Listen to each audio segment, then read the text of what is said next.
I started driving them on dirt tracks down in Texas, and after a while, I worked my way up to sport car driving. That was it for me. The sport car circuits with their constantly changing conditions offered the challenge, the kicks I was after. Finally, the big win, Le Mans, 1959, and boy, I was sitting on top of the world. Shortly after that, I became a retired race driver. About all I had was an idea. You might even call it a dream. But it was a coincidence, really, that got us going. First, the AC car company in England badly needed a new engine. They produced a good basic chassis and body, but had no engine source. On the other hand, Ford Motor Company over here was just in the development stage of a promising new high-performance engine. Well, after a lot of talking, I got a hold of some bodies from the AC people, and Ford agreed to help me build a new sport car I call the Cobra. The rest is in the record books. The new Ford-powered Cobras beat just about everything in sight to win the U.S. Road Racing Championship in 1963. In 1964, we took our first crack at the World Road Racing Championship with a new coupe body of our own design and a race-proved Ford engine. We took our new Ford-powered Cobra across the pond. And for the first time in a long time, Europe saw American race cars winning. There's a lot of designing, testing, and trial runs behind every new innovation or new performance record. How do I know? My name's Carroll Shelby, and performance is my business.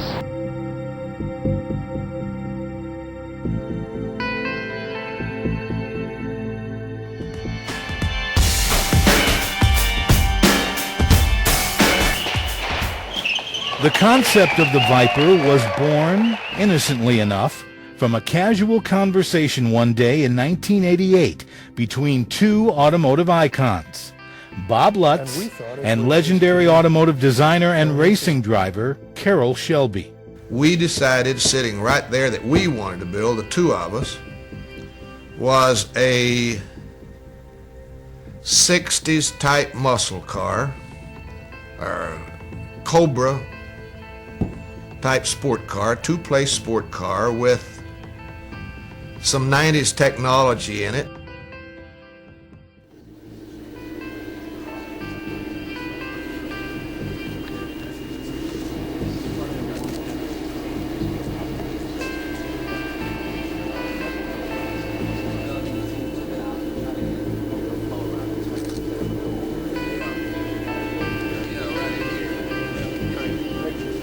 Size of that bubble filter on the tire.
I drove the car on the track today. Enough power, handles well. I'm having the time of my life. I'm glad to be a part of it. There's a lot of stories about that.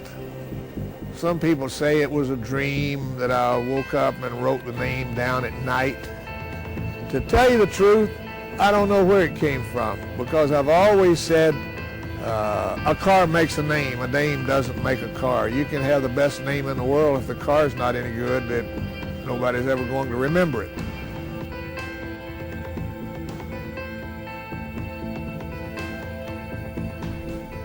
We had a great relationship many years ago, and here we are together working on the projects again together, and I can't tell you how proud I am to be a part of. You know, Ford's a family. There's a Ford still running it.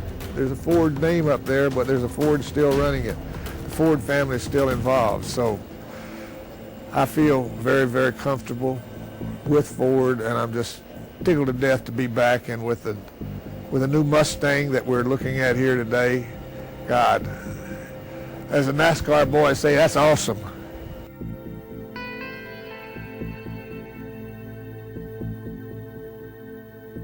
The name Shelby is on it, but most of the work is done by very sophisticated engineers, very, very capable designers, and they've come up with another winner in my estimation.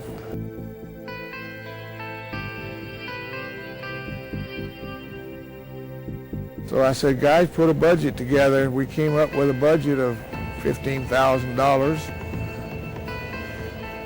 The bean counters got into it, gave us $1,500.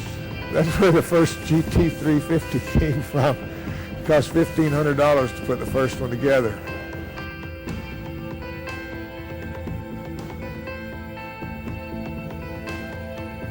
I think that we were very fortunate to have the team of people that we did back then at Ford that were so enthusiastic. The Don Frys, the same spirit that we have with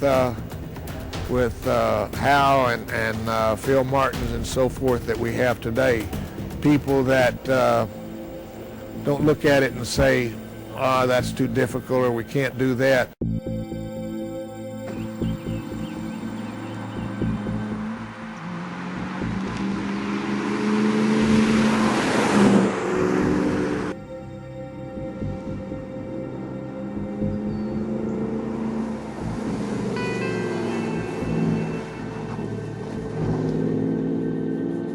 You got to go off and try to do something that you don't know how you're going to get it done in the first place. That's what makes life interesting.